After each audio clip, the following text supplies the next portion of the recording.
Hello everyone, I appreciate your time today as we embark on an important discussion regarding the safety and transparency of genetically modified organisms, or GMOs. I'm Ava Arthurs and I stand before you as a concerned individual and advocate for transparency and safety in the development of GMOs. Today's focus extends beyond a single company. It's a call to an entire industry. In the brief time we have, I'll guide you through the concerns, alternative methods, and call for transparency in the GMO industry. Genetic modification is pivotal for our agricultural future, aiming to make food more accessible, affordable, and easier to produce. However, the methods employed, especially the use of radiation, have raised skepticism and apprehension due to potential health risks associated with long-term exposure to low doses of radiation. A concern shared by many, such as the conglomerate Union of Concerned Scientists, is that long-term exposure to low doses of radiation, as employed in the creation of GMOs, could potentially lead to health issues, including cancer. In a study researching the effect that media had on the public perception of GMOs by Crop Biotech Update, they elaborated further on the facts behind the public fear and mistrust. Both activists and scientists use the media to appeal to politicians to legislate GMOs in their favor. In relation, the Ugandan public's negative perception of GMOs is influenced by the mistrust in political governance due to its past failures in other areas of agriculture, as portrayed by the media. Now, let's delve into the first major concern: the link between radiation and cancer. Studies have shown that long-term, low-dose exposure to this type of radiation, especially the kind used in GMO development, can increase the risk of various cancers. The International Agency for Research on Cancer classifies ionizing radiation as a Group 1 carcinogen, signifying that it is proven to cause cancer in humans.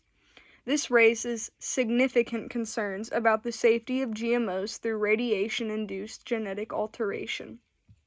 Now, let's explore a solution. According to Doug Gurian-Sherman, author for The Equation, genetic improvement has been a major part of agriculture since the beginning. Small farmers have long developed crops suited to their environments by selecting seed from plants that fit their needs. And in countries like the U.S., about half of the huge productivity increases over the last century came from genetic improvements. In our pursuit of creating sustainable agriculture and enhancing crop traits, there is an alternative: precision breeding or genome editing. This allows scientists to make precise changes to a plant's DNA without using radiation or other potentially harmful methods.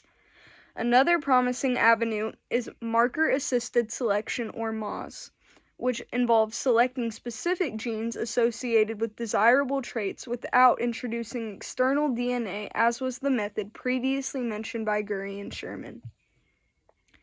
Advocates for transparency, like the conglomerate Union of Concerned Scientists, have called for mandatory labeling, better regulations, protection of non-GMO farmers from contamination, and the assurance that traits developed with the public funds would be open source rather than controlled by a transnational corporation.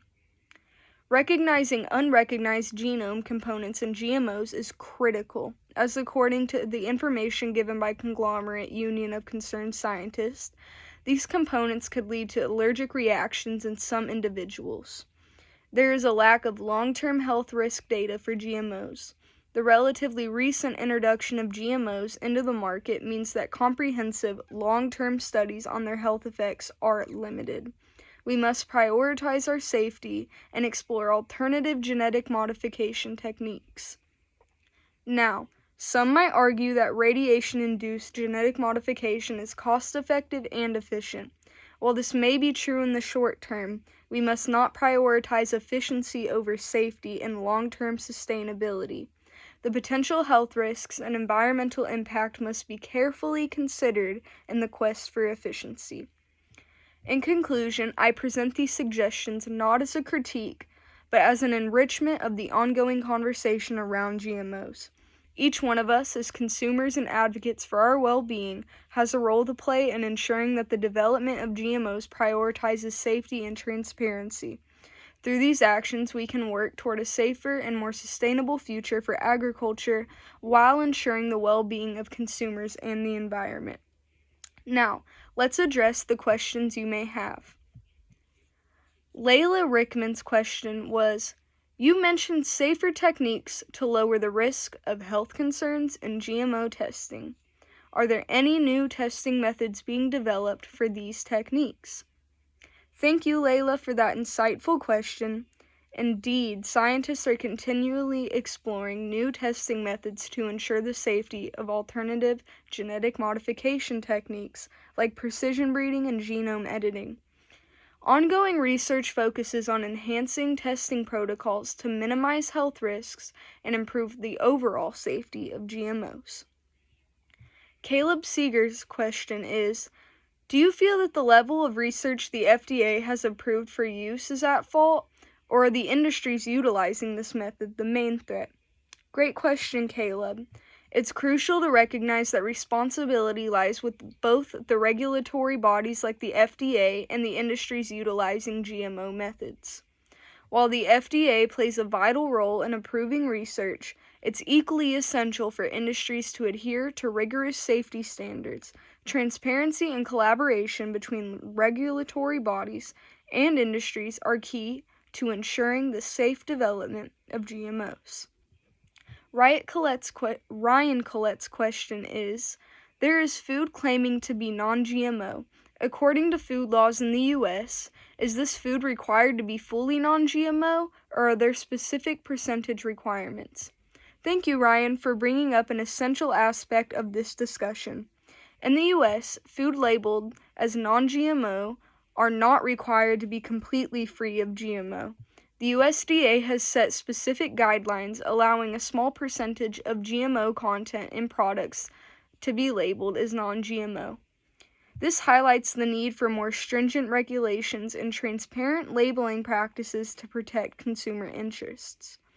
I appreciate all of your thoughtful questions, and I hope I made a difference on how you view GMOs.